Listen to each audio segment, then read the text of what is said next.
We must give true meaning to allowing the private sector to play its role if we are to achieve a sovereign economy for sustainable jobs and growth. To pave the path for growth and prosperity in Ghana, we must explore new avenues and strategies. We must diversify our economy, reduce reliance on traditional sectors, and pursue emerging industries such as renewable energy, new technologies, and agribusiness. By harnessing our natural resource sustainability and investing in research and development, we can foster innovation and create an economy that is resilient, inclusive, and globally competitive.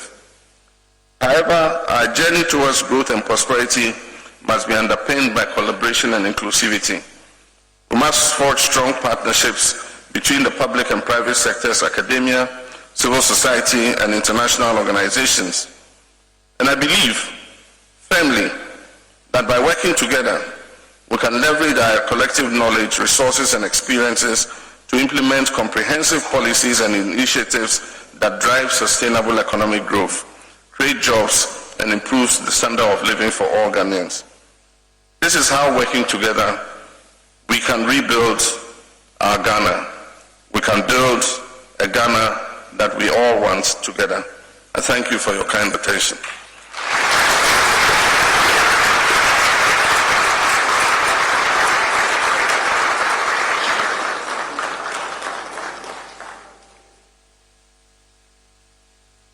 Ladies and gentlemen, a round of applause for His Excellency John Dramani Mahama. And now for 15 minutes, the moderator Winston Amoah would engage His Excellency. Thank you. Yeah. Thank you very much. Thank you very much, Jerry. Okay, so once again, let me just say congratulations to you on your election as flag bearer of the NDC. Thank you very much. Great. So you talked about, restoring investments in the financial sector, for instance, and you talked about as far as practicable. Please, can you all hear me? Check if it's on. It's on.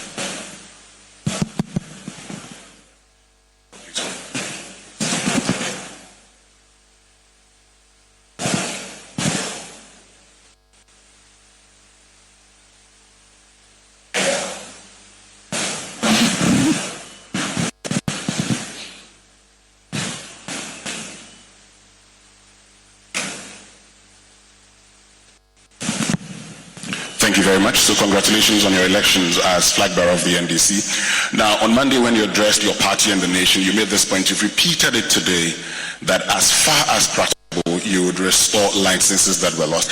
I just would want to understand what constitutes the as far as practicable. Well, all the banks were not in the same circumstances when they were shut down.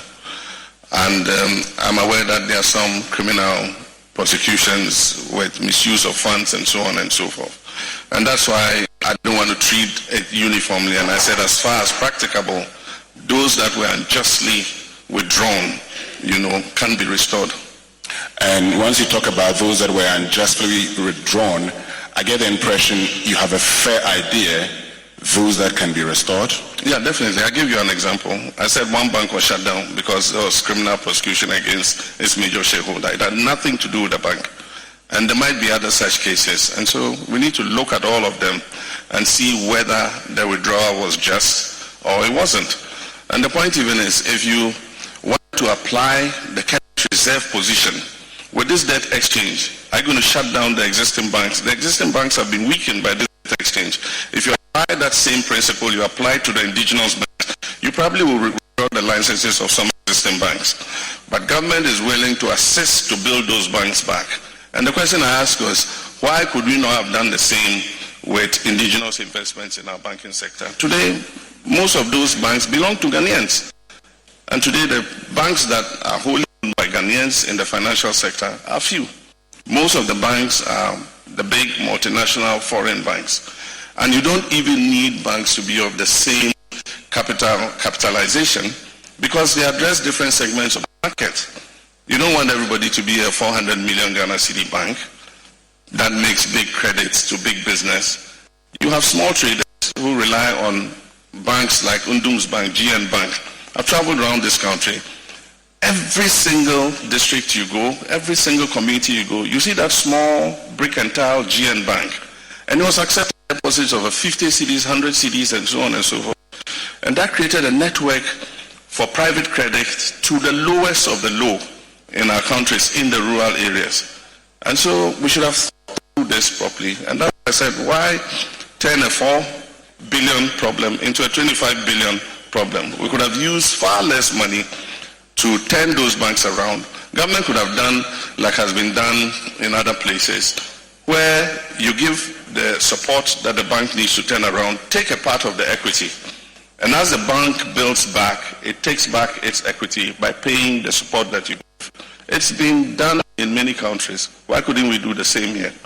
Okay, so I mean, in moving away from this, so for that one that you made reference to, for instance, we can reasonably infer it's one of those that you look at and one of those that would meet your as far as practicable. We've not done an analysis of them yet, but okay. I'm saying that as far as practicable, if the withdrawal of the licenses is deemed to be unjust, we would look at restoring it. Great. You also talked about creating a conducive environment for business. It's one of the things we talk about most of the time. And what I want to find out from you is what for you constitutes a conducive environment for business, and giving the chance how you would want us to create that conducive environment. We are in competition in our sub-region for investment, both domestic and foreign. And so we must create the environment that allows businesses to thrive and grow. And one of the first basic things will be to have a stable economy. This yo-yo economy that we have, boom and bust, is not good for business. And so the last time we went into an IMF program, I said this must be the last time we go. We must manage our economy prudently so that it's predictable. It creates an environment where businesses are not surprised by new government policy in terms of taxes and so on and so forth, by deterioration in the value of the currency and all that. Unfortunately, we grew 8-point-something%. We had done all the heavy lifting in 2015 and 2016. Of course, we did a 3-year program because we wanted to send a signal that our economic rehabilitation recovery program could transcend political regimes. And that's why we agreed for the 3rd year. That came in 2017. And so it was this government that came and completed the 3rd year. And so there was still some discipline in the 3rd year because we were still in an IMF program. As soon as the program ended, Kenke Party, and then we started mismanaging our own affairs. Of course, Nkrumah said we should be able to mismanage our own affairs. And we started mismanaging our affairs, and today we're where we are. The red flag was raised about excessive borrowing, and nobody will listen. They said, oh, well, we're getting that money because we are credit worthy and the international market trusts us. Today, that same international market has shut you out. And so that's why I'm trying to give some positive solutions. For instance, I made the remark just now that we should review the Public Financial Management Act to include capping the rates of debt accumulation. And so we can say that, look, we cannot do more than 65% debt to GDP. Okay. And so if a government is, suppressing the 65% debt to GDP, it has to hold the brakes. We must reduce non-concessional lending. And we did it in 2015. In agreement with the IMF, we agreed that we will not borrow more than $500 million non-concessional finance. Every other finance will be grants and concessional financing. And with that, we were able to manage our debts. We left end of 2016 with a debt to GDP ratio of 56%. Today, we are in excess of 100%. And so legislation to cap how much government accumulation debt will become necessary so that tomorrow another government doesn't come when we have achieved stability and goes on a borrowing spree and creates the same kind of problem that we have.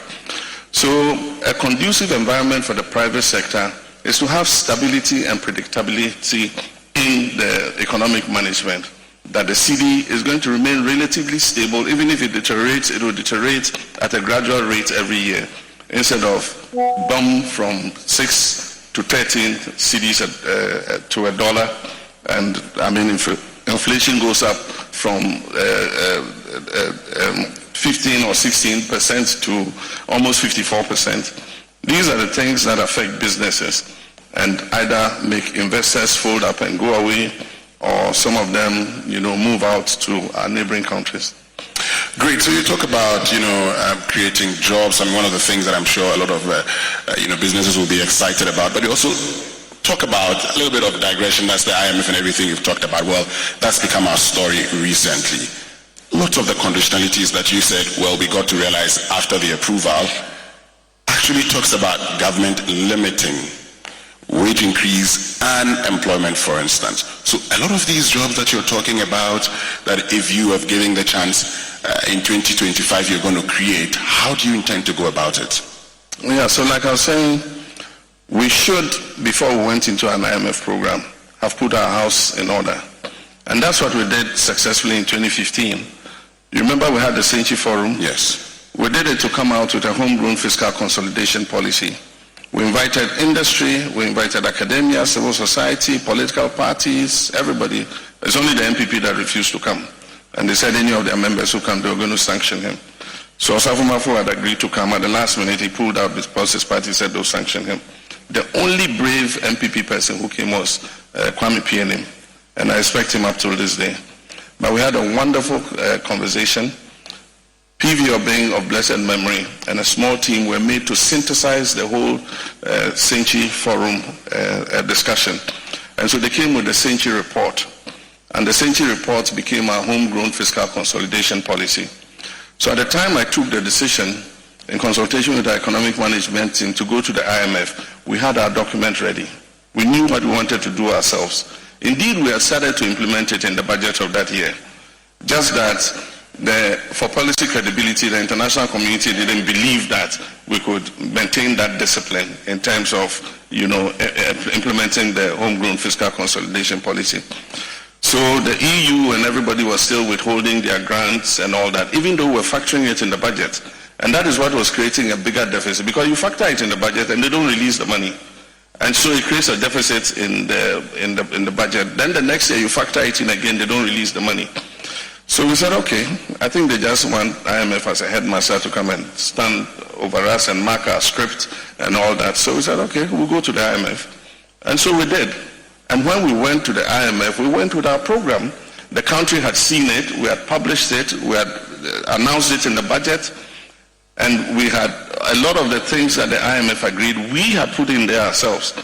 For instance, in the public sector, we said that we're going to import a net freeze on recruitment. What a net freeze means, and indeed our political opponents hit us with a cudgel on the head because of that, was that if 30,000 people were retiring from the public services this year, we will employ 30,000 people to replace them. The only sectors that were exempt were education and health, where we're going to employ based on the needs and capacities in the sector. But every other public sector was going to be a net freeze.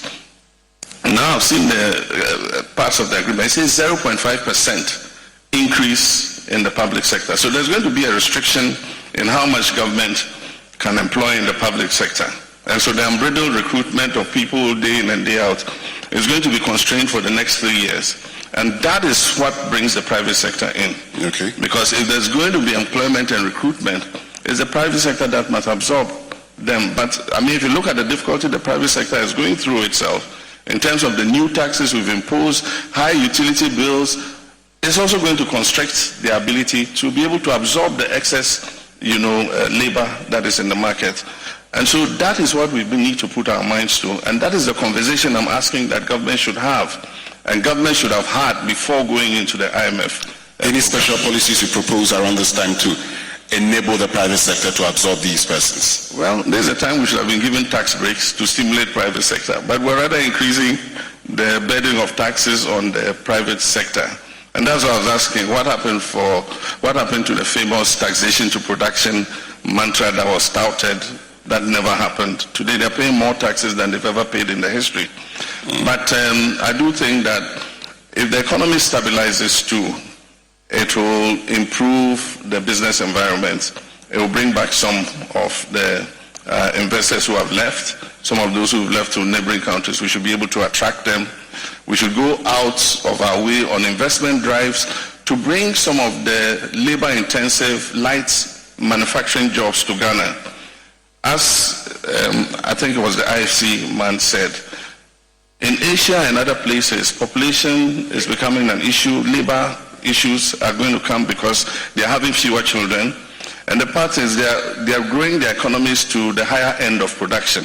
And so there's a certain vacuum there for producing leather goods, for producing clothing and things that Bangladesh and Vietnam and all were very interested in. Even in the agribusiness space, like you said, there's a limit. They've reached the limit of growing rice because the paddies are finite. And so where is the next place for growing rice to feed the rest of the world? It's Africa. Africa still has more than 50% of the world's arable lands. So those are areas that we can begin to look to. Malaysia came and took the palm fruit from here. Today we import palm oil and vegetable cooking oil from Malaysia. Meanwhile, we have huge lands. Because of our land tenure system, it is not possible to acquire them to get investors to come and grow oil palm, so that we can feed our own industry. Here we're importing hundreds of thousands of tons of palm oil to feed Wilmar and our vegetable oil processing companies here. How can we utilize those lands and interest these captains of industry to look at agribusiness and agricultural production, to what incentives can we give? And that's why I say a dialogue and a conversation is important. We want to talk to Wilmar, we want to talk to Olam, we want to talk to all these who have the technology and capacity to do it. They've done it in other countries. What incentives do they want government to give them? In order that they help us with cotton production in the north, that will bring extra incomes to poor northern families. How do they help us to grow the palm oil that they use for their industry? These are all things that we can have a conversation about. Finally, you haven't talked about those taxes. Is it my understanding that if given the chance, you would reverse these taxes, or you actually scrap them? Or you would reduce them? What would you do? Well, you're not going to be able to do it as long as you remain in the IMF program. Once they sign on the dotted line and commit to those taxes, a new government that comes in 2025 is not going to be able to renege on those taxes. But it's a 3-year program from what I understand. So 1.5 years of that program is going to be part of the term of this government. And then it means that in the term of a new government, 1.5 years of that term would also be under the IMF. And so whatever they've appended their signature to is going to affect, a new government that comes. It's only after 1.5 years, when Ghana has graduated out, that you can look at those taxes and gain and say, look, we can give some relief to the industry in this regard because our revenues are doing better, production is picking up, the economy is more stable. And so these are things that you can review, after the program has ended. But for now, we've locked ourselves in. Well, our time is also up. Thank you very, very much, Mr. Dramani Mahama.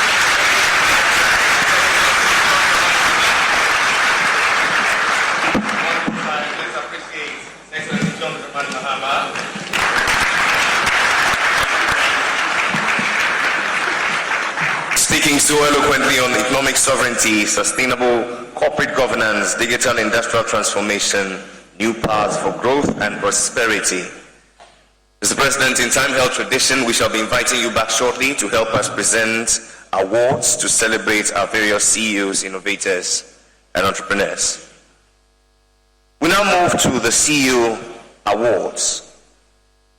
It's my pleasure to invite up here our convener, the CEO of the CEOs Summit, ladies and gentlemen, Ernest de Graaf Idri, together with a member of the board, Mr. Moses Bajan. A round of applause as they come.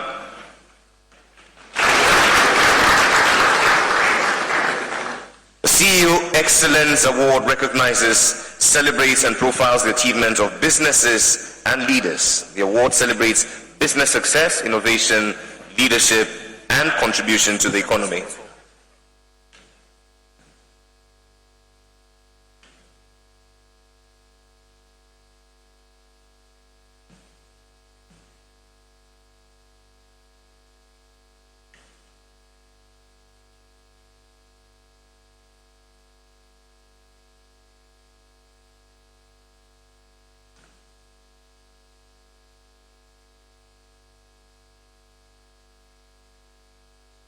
That was a little commercial break.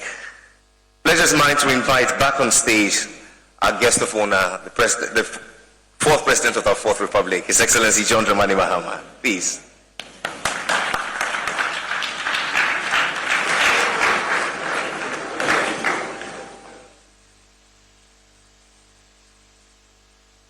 Somebody sent me a message, Mr. President, that when acknowledging the artist, you did not mention Shatawale. I hold Mahama paper. You will see how the campaign will go. We begin with CEO of the Year, Outstanding Public Leadership Award. The new Chevy Silverado HD puts you in command. Own strength with its enhanced available Duramax 6.6-liter turbo diesel V8. Own the lake with its available advanced towing technology. And own technology with an available 13.4-inch diagonal touchscreen. The new Chevy Silverado HD. Own work, own play, own life. Learn more at Chevy.com. Find new roads. Chevrolet. Specialization and speed to completion. That's what sets a University of Phoenix business degree apart. We offer 25 business programs. Plus, eligible transfer credits could cover up to 75% of your bachelor's. Get started at phoenix.edu. Finding great candidates to hire can be like, well, trying to find a needle in a haystack. Sure, you can post your job to some job board, but then all you can do is hope the right person comes along.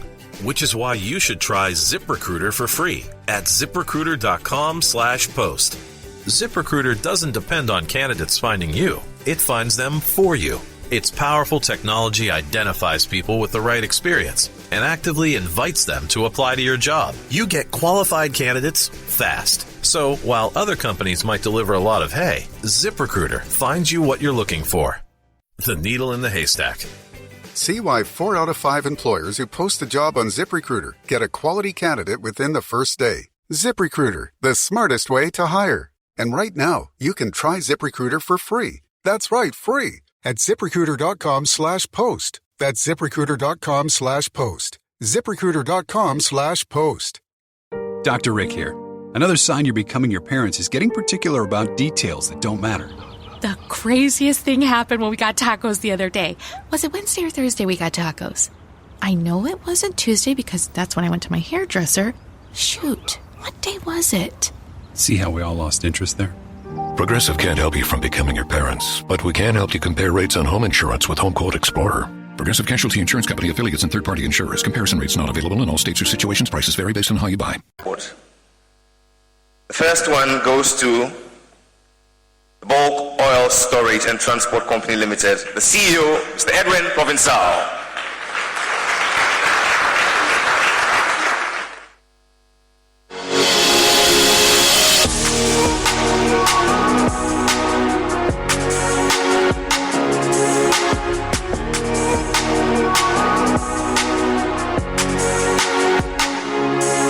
Fairfic is the first company in Ghana to produce organic chocolates in commercial quantities.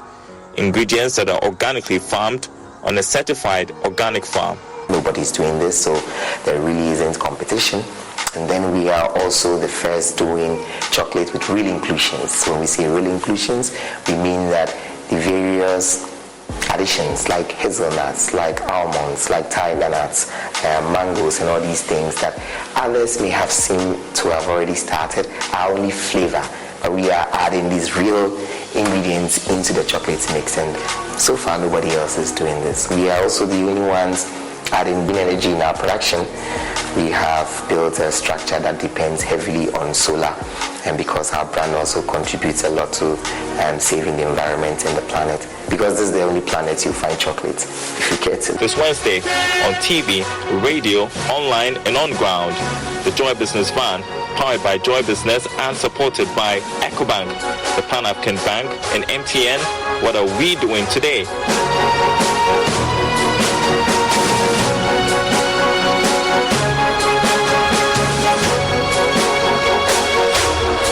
One of the most unfortunate thing was they trampled on me. Wow. You know, as a small boy, and everybody was running because of the tremor. That's one thing I never forgot. What kind of a student were you? Studious? Very, very. Still, people think that I'm very hard.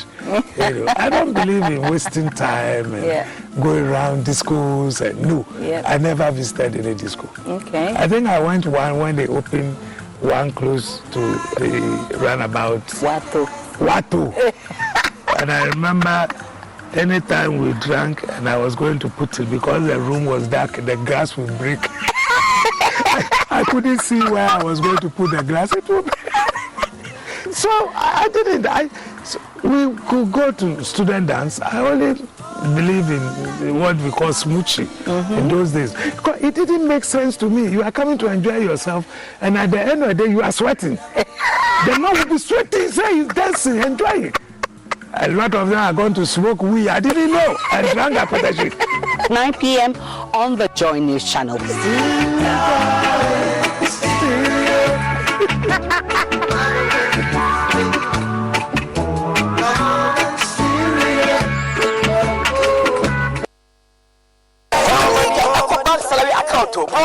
With the EcoBank salary account, you will enjoy free life insurance, free debit card, save while you spend, and an amazing chance to double your salary, and even more consolation rewards in the EcoBank double salary promo reloaded.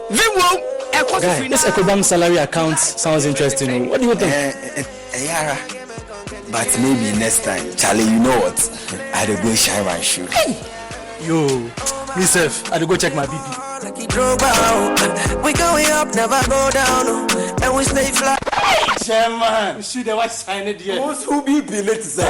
Open an EcoBank salary account today for a lifetime of benefits. You also stand a chance to win more than double your salary in the EcoBank Double Salary Promo Reloaded from now till July 31st. Terms and conditions apply.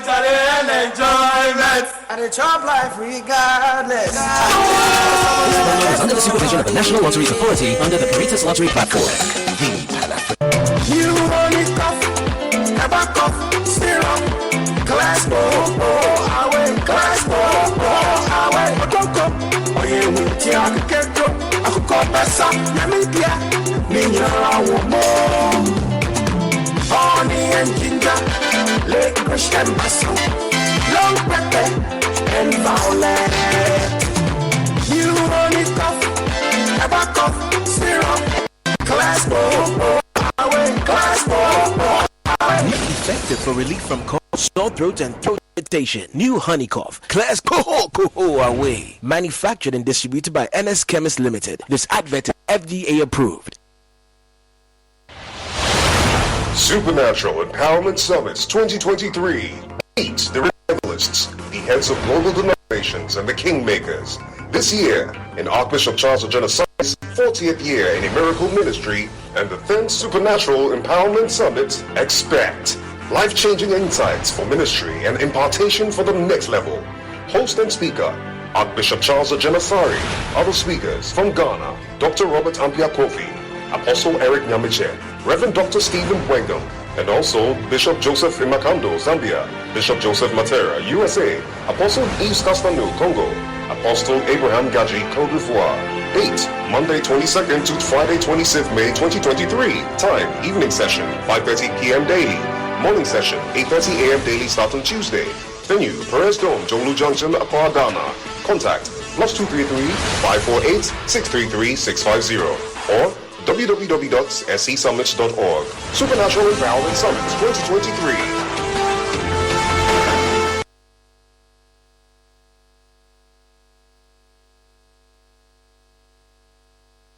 One of the most unfortunate thing was they trampled on me.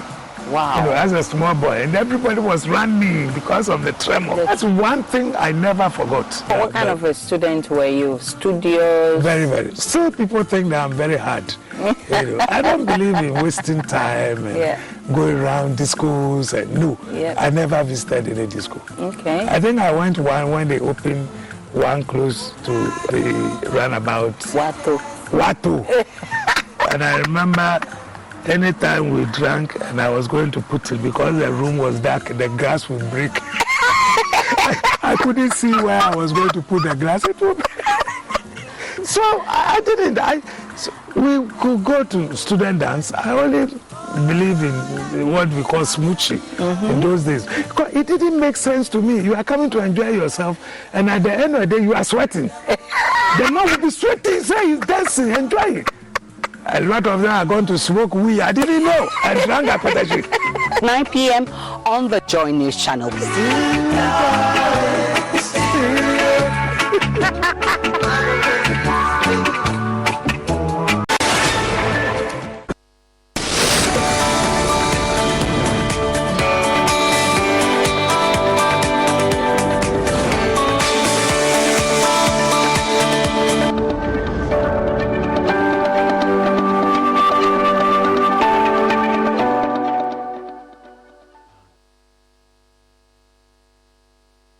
Hi, good afternoon. Welcome to the marketplace. Coming up, Bank of Ghana expected to receive $604 million today, which is the first tranche of the International Monetary Fund's $3 billion bailout. Meanwhile, government says it is working hard to meet the required benchmarks and conditions to fast-track disbursement of the second tranche of IMF cash. There will be the second tranche in disbursement after a successful review by November, December. And so this year alone, we are expecting some 1.2 billion United States dollars. You can imagine what this will do to our balance of payment position. Meantime, the International Monetary Fund has indicated that the Bank of Ghana Act will be revised to strengthen the central bank's independence and mitigate fiscal dominance by the government. And some critics say the zero financing of the government budget by the Bank of Ghana must be backed by law. Also, IMF deal is coming with an increase in utility tariffs. The PRC has announced an increment in electricity and water charges, which could deplete the incomes of businesses. Ahead, we'll hear from some small business owners. My name is Darryl Kwao. Thanks for being with us. Details coming up.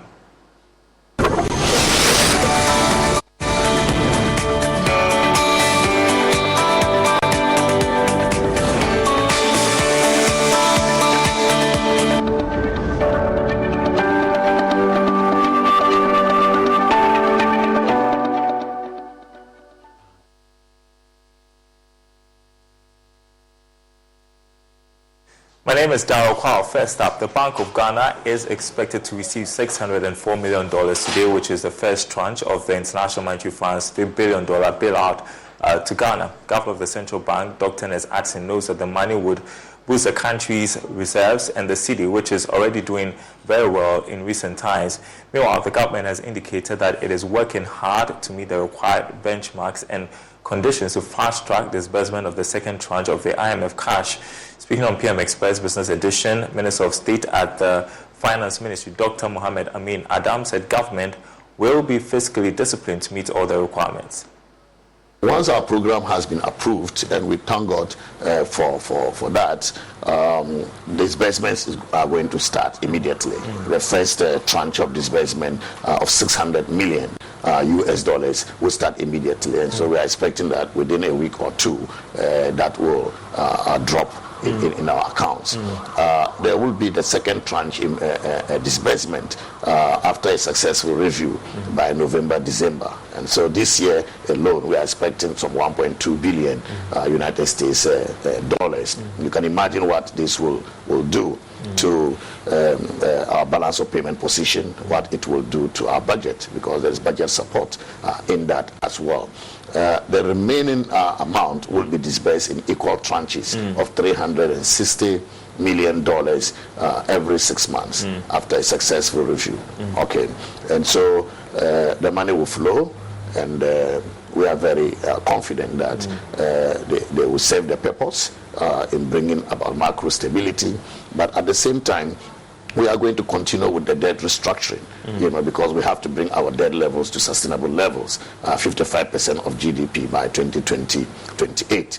The domestic debt operation has been successful, about 85% participation, and also once the official creditor committee granted us the financing assurances, which paved the way for the approval of our program by the IMF, negotiation of those debts will start in earnest, And we are hopeful that we will not only achieve macro stability, but we'll also achieve debt sustainability, and then bring the economy to the path of recovery and growth. The IMF program is a $3 billion to be disbursed over 3 years. But there is also the catalytic effect that we always talk about. The other development partners and other investors are going to follow through. Well, meantime, economist Dr. Edu Susakode has urged government to be fiscally prudent, else risk missing out on the remaining tranches of the $3 billion International Monetary Fund support program. According to him, the program could be extended beyond its duration if key benchmark requirements are not met. Listeners and viewers are aware. So the conditionalities, some of which we know already, maybe going forward will be the intensity of all this is. Since the 90s, the IMF actually would not specifically tell you what to do. Since the 90s, they have stopped dictating specifically what to do to countries. What they are now doing is that, for example, they are saying that, okay, your public debt is so high, and per our calculation, 49% of the public debt is from the budget. Of the public debt is from the budget deficit. So they will say reduce the budget deficit. Do something to reduce the budget deficit. They will not tell you exactly what to do. So based on your own analysis, say, okay, this is how I want to reduce my budget deficit. I want to raise tax. I want to be efficient. I want to be prudent in my management and all that. So like I said, we have seen some of the functionalities, and I think we are just going to see details of that when they come for the review. If they are not okay with some of the things that we have done, they will not give us the remaining tranches. They will say, go and finish the work before they release it. And so, yes, the whole idea is to give us that stability and reform. And then going forward, we have to develop the country ourselves. The IMF program doesn't stay with any country forever. When you are in difficulties, you go to them.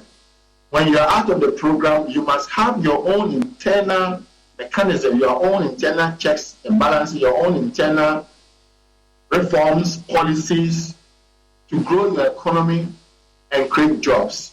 It shouldn't be the case that all the time we have to call on them. I've heard that rich countries like Luxembourg have gone to the IMF. Of course, you know the global challenges. But when was the last time they went to the IMF? So the IMF is there, Ghana is a member. There's nothing wrong with going to them. But I say this frequency, this cycle that we are facing as a country, that almost every 3 years we go to them. It means, like in your introduction, this cycle that we are facing as a country, that almost every 3 years we go to them. It means, like in your introduction, institutions all geared towards and that is not what we need as a country. We have to be independent. We have to show to ourselves and to the world that, and to our investors, that they can still do business with us. The company of gas identified an exercise in the Ashanti region. Ohim Tavia has more in the following report. The Revenue Protection Visibility Project will see more ECG staff come face to face with customers as more personnel are dispatched into homes, industries, offices to pick information on meters, bills and illegal connections. It will also afford ECG staff the opportunity to reconcile information picked from the field with data available to the Electricity Company of Ghana. Commercial Investigations Manager at ECG, Edna Owusu-Nyampong, touted the importance of the project. Currently, we've been able to visit over 50,000 customers, and we have identified over 11,000 illegalities and anomalies we are trying to resolve. And we have raked in over 9 million Ghana cedis currently. So it's a very useful exercise, and it's bringing in a lot of returns.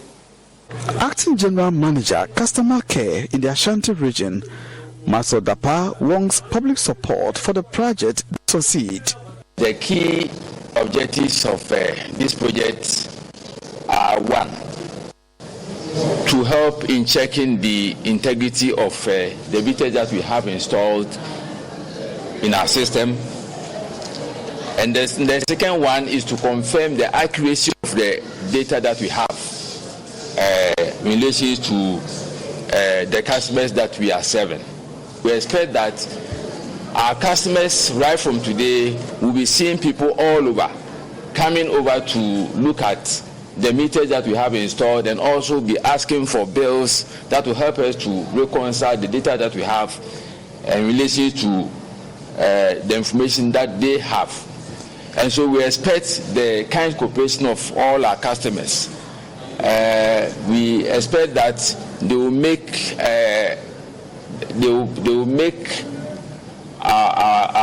the staff. They will give access to the staff to our meters, so that the work will be done in accordance to the plans that we have in place. Meanwhile, Ashanti Regional Director of the Revenue Protection Unit, Engineer Kofi Damso, warns defaulting customers to refrain from self-connection.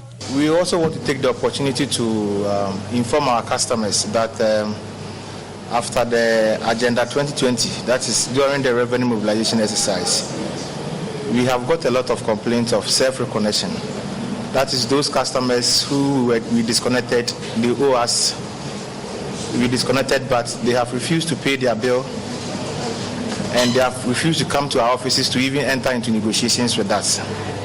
So we just want to inform them that if anybody have done self-reconnection, he should do himself the honor or herself the honor and remove it. From Kumasi, for Joy News, Oimenteria reporting.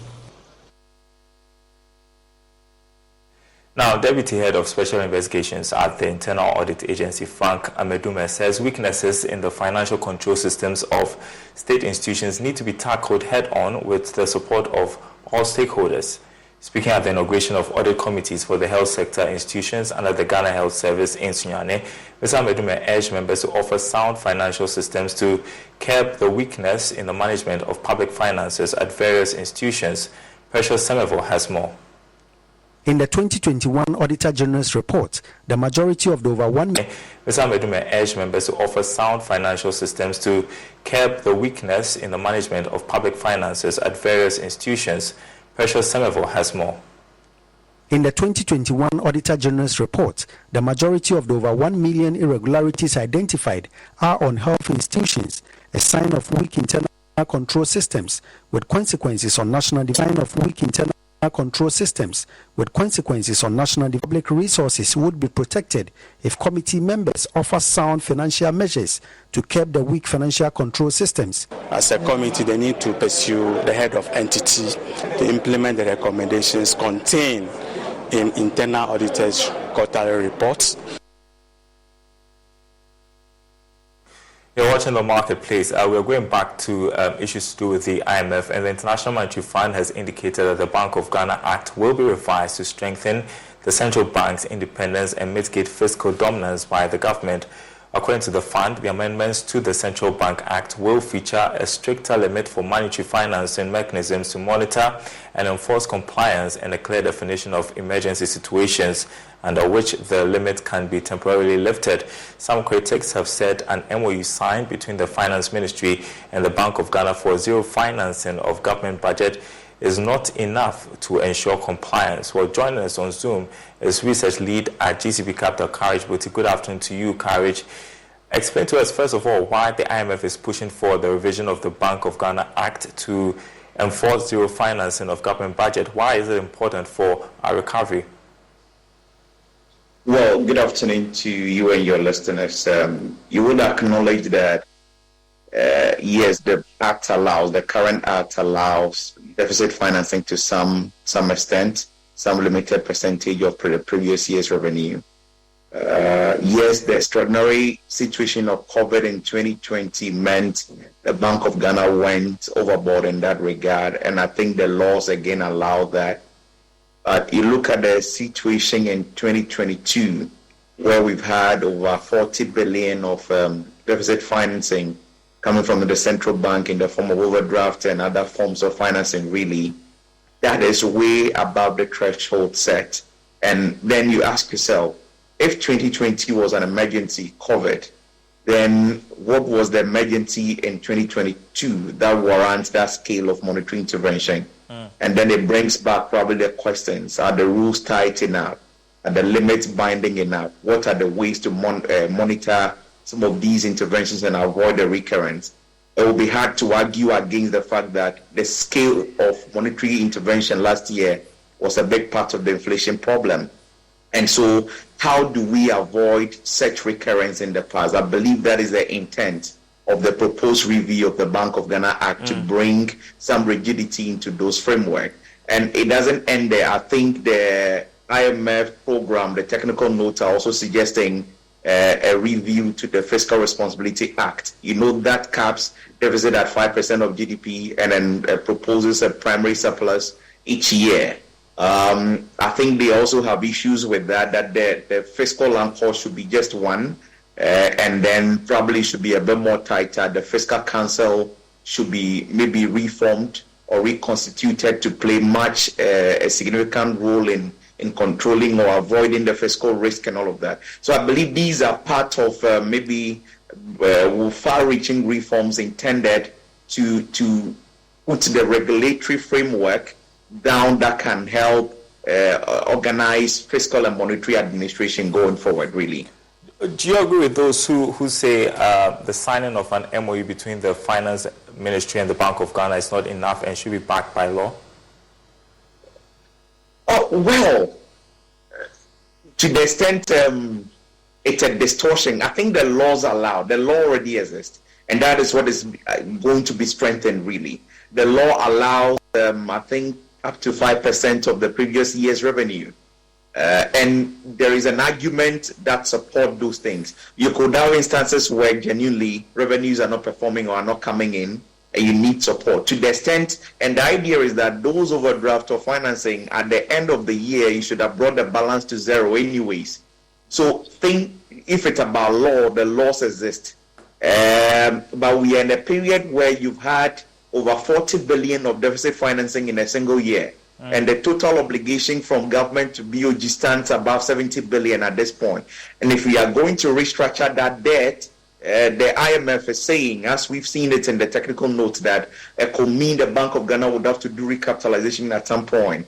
And so if the commercial banks are struggling and the central bank, the regulator itself, is also struggling, it's an exceptional circumstance, really. And that is why I believe some of these zero financing is just to say we are tightening the grip a bit so that we do not use the provision in the law, but to do something maybe better than that for a time being, so that we can correct a certain anomaly. But there are instances where it is absolutely necessary that we get such support, really. So legislating a zero deficit financing will be stretching it a bit too far. All right. We have 1 more minute. I want to ask you about this. Some have called for the threshold to be reviewed, saying the 0% threshold is drastic, saying that it's going to be binding for the next 3 years. I think under our circumstances and for the credibility of the program, the zero is appropriate for the time being. And it was the case during the last program that we exited in 2019, really. You need those to bring about some sanity in the system. Otherwise, there is always the backdoor approach to financing deficit, which doesn't obviously come to the public, really.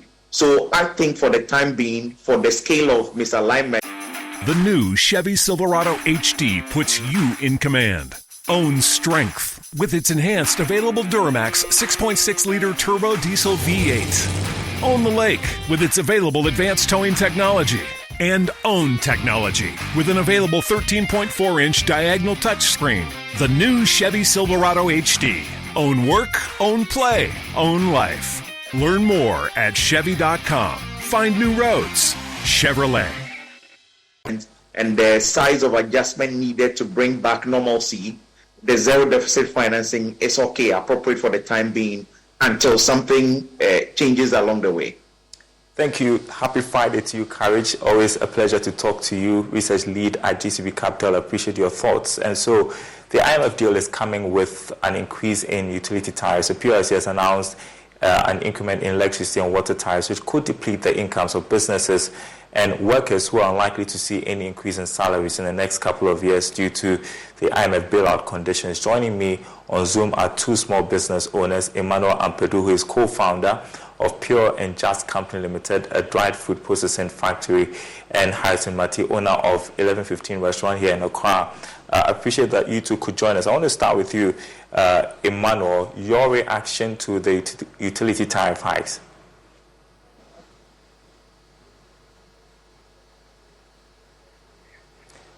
If you could unmute, Emmanuel. Yeah, so the utility tariffs, please can you hear me? Yeah, I can hear you. Yeah, so the utility tariffs is really going to affect we small manufacturing businesses. We are involved in agro processing, and already over the years we are seeing instability even in the electrical supply, talk less of the increment in the tariffs. So it's really going to drive up our costs. Because already we are having challenges with having to get frequent power supply. It's really going to affect our cost. And in effect, we'll have to increase the price of our product, which is going to also face a problem for customers as well. Well, Emmanuel, give our audience an idea what you do and how much power you consume and water as well. So, as I said, in a day, I should be specific, we consume about 60 Ghana cedis worth of electricity for our dryer. Adding up all our machines, we'll be getting to 100 cedis in a day. This increment means that the cost is going to go up. Obviously, I think it's 18% and that is going to affect the cost of my product. So I'm looking to also increase the price of my product in the coming weeks. Wow. Harrison, you operate a restaurant. What do the hikes mean for your operations?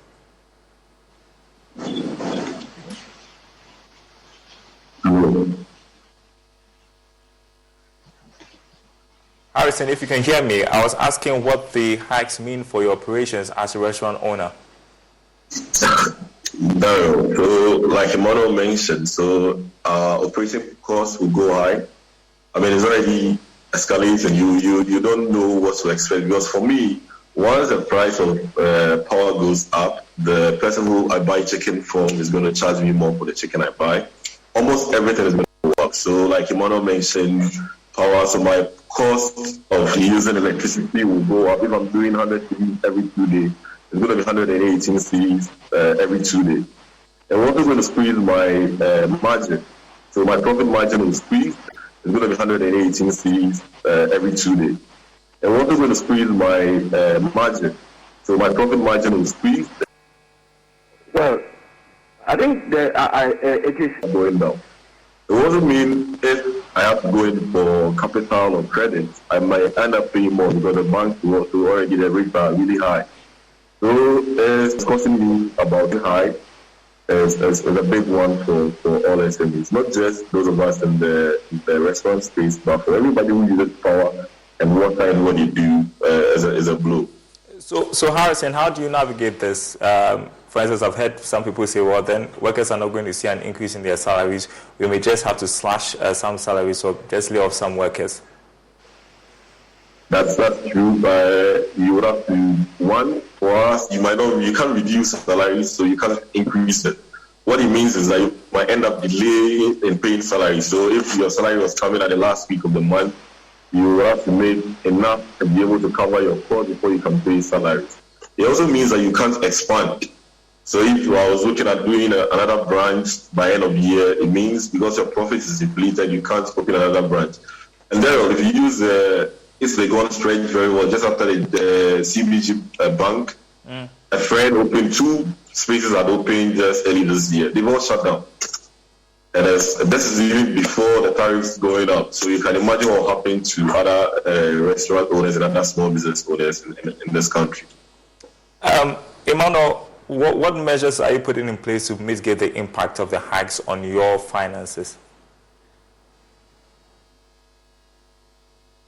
Can you hear me, Emmanuel? Can you hear me, Emmanuel? Well, I don't think Emmanuel can hear me. He's is still not able to hear me. I understand. And so I'm going to ask you this, Harrison, since you're still with me. Now, there's a lot of talk about the IMF deal, and there's a lot of excitement amongst your group. I'm talking about small businesses, the ecosystem. What's the excitement like over there? Do you have the sense that, things are going to get better for businesses? We've heard the larger ones say they are already dreading the impact of taxes on the operations. So, to some extent, it's a good one. At least we are hopeful that the city will be stable for some time. So the continuous change in price would probably be a thing of the past if we manage our economy well. But it also will come with some restrictions, which we are already experiencing. So there's a mixed feeling. And you would expect that we will not end up finding ourselves in this situation again. But if the right solutions are not put in place, if the right measures are not put in place in this economy, the same thing will happen. I also always say that most of these things, despite the mismanagement and everything that goes on in the economy, we as a people bring this upon ourselves. The taste for foreign goods, the taste for everything out of Ghana is also one reason why we go through all these challenges. So we need to either unlearn or find a new taste for Ghanaian products. Find a new way to improve and support Ghanaian business. Because if we can all scale up and enjoy the economies of scale, some of these effects we can easily deal with it. So an increment of 18 cities shouldn't be a problem if you can actually produce a lot more and enjoy economies of scale. So as a mixed feeling, for me, someone who buys imported products for my work, I wish I could get chicken, for example, on the markets here and not having to depend on frozen chicken. So if such businesses, poultry farms, everybody will benefit, because the moment the price goes up, it affects everybody on the chain. So the poultry farmer, everybody, the pig farmer, everybody suffers. So if we can find a way around it, homegrown solutions, buy what we eat, what we grow, I'm sure that there will be some good news or some light at the end of the tunnel. Okay, I have 1 minute. I'm going to give that to Emmanuel because I'm told he's joined us. I was just asking you how you are working to navigate the impact of utility tariff hikes on your operations, Emmanuel, and what would you need to be cushioned in 1 minute if you can? Okay, so for us as a business, what we are planning to do is, I read Mr. Harrison talking about scaling up. We want to scale up. But in doing so, we want to look at alternative means of energy. We are involved in the dry fruit sector, so using biomass to generate energy to power our rice is one alternative that we are looking at. Even with that, there are challenges concerning that expertise and having the right engineers on ground and not having to bring them from overseas. Okay. So we are looking for that alternative, which involves a lot of research, a lot of cost as well, because that whole system is going to cost us thousands of dollars. However, we are looking at means to do that. All right, Emmanuel, thank you so much. This is certainly a conversation we will have to continue with. More news on our website, nigeriaonline.com/business. My name is Darryl Kwao. Thanks for watching. We will be back next week. Stay tuned.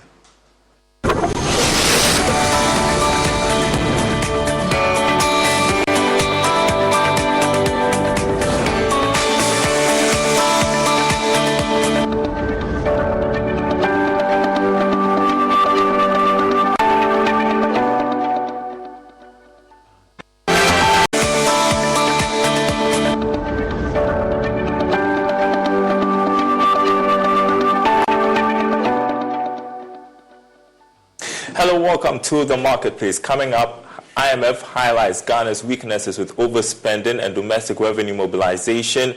In its May report on the country ahead, we'll hear from the managing director, who says the economic program is only the first step to recovery. The decision our board has taken is the beginning of the work we will do together with the authorities of Ghana for the implementation of the program, for the benefit of the people of Ghana. Also coming up, CAS International criticizes 18.36% tariff increment announced by the PRC as ill-timed.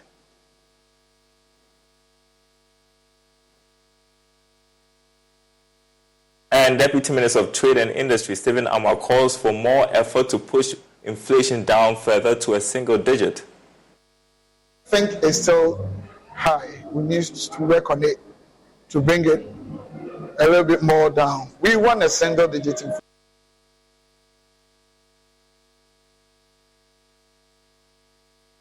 My name is Darrell Carl. Thanks for being with us. Details coming up.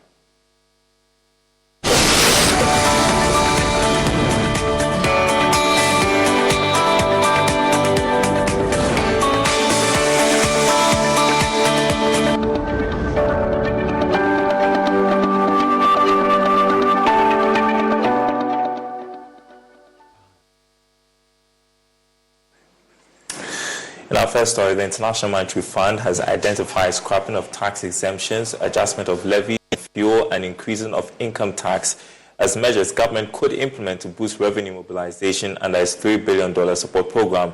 This is contained in its May 2023 country report on Ghana's request for the $3 billion support program. Managing Director Kristalina Georgieva says Ghana's program is only the first step towards restoring economic stability.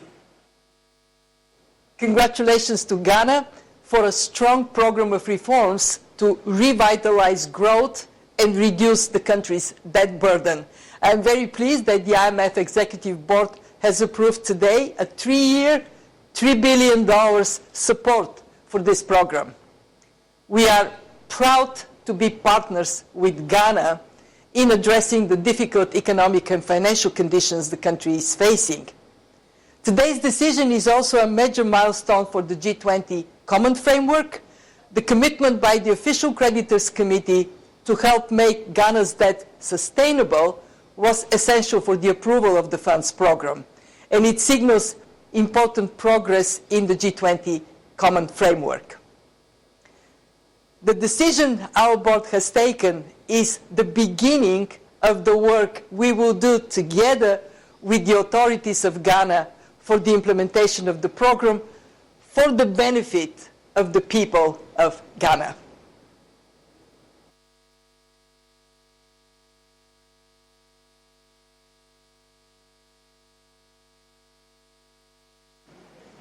Meanwhile, the IMF board has approved for the immediate release of some $600 million to Ghana. The executive board approved the country's 3-year extended credit facility program yesterday. Now, the Finance Minister, Ken Ofori-Atta, is pleading for support from all Ghanaians to help make the IMF program a success.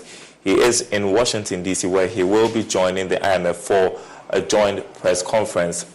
Well, joining us on Zoom to talk about this some more, Senior Finance Lecturer at the University of Cape Coast, Seyram Kaur. Good afternoon to you. Thanks for your time. So, the IMF boss, Kristalina Georgieva, said in her initial remarks following the approval of the deal that this is only the first step towards economic stability. I guess it is only a part of the solution to Ghana's economic problems.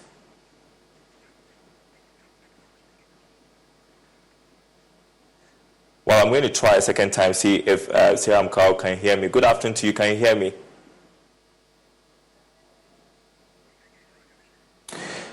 Well, Mr. Kaur, I was just highlighting Kristalina Georgieva's initial remarks following the approval of the deal that it is the first step, only the first step towards economic recovery. And so the point is, it is only a part of the solution to Ghana's economic problems, this board approval for an economic program. Yes, this deal is just the beginning of what we expect in the future.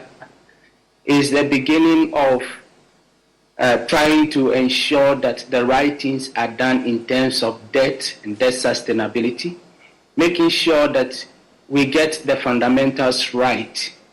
The deal is such that IMF is going to monitor whatever the country is doing.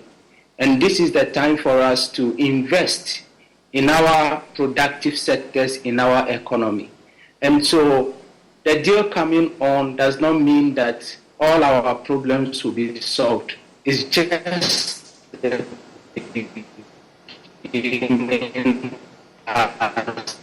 she has said. So I agree with her.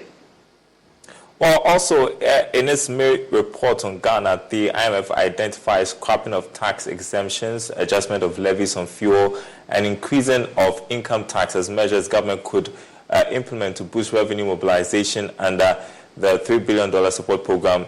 And it also means we need to prepare for a lot of tightening in the days ahead. Yes, Barry, as we all know, programs come with their various conditionalities, as you have stated, is that you need to raise domestic revenue.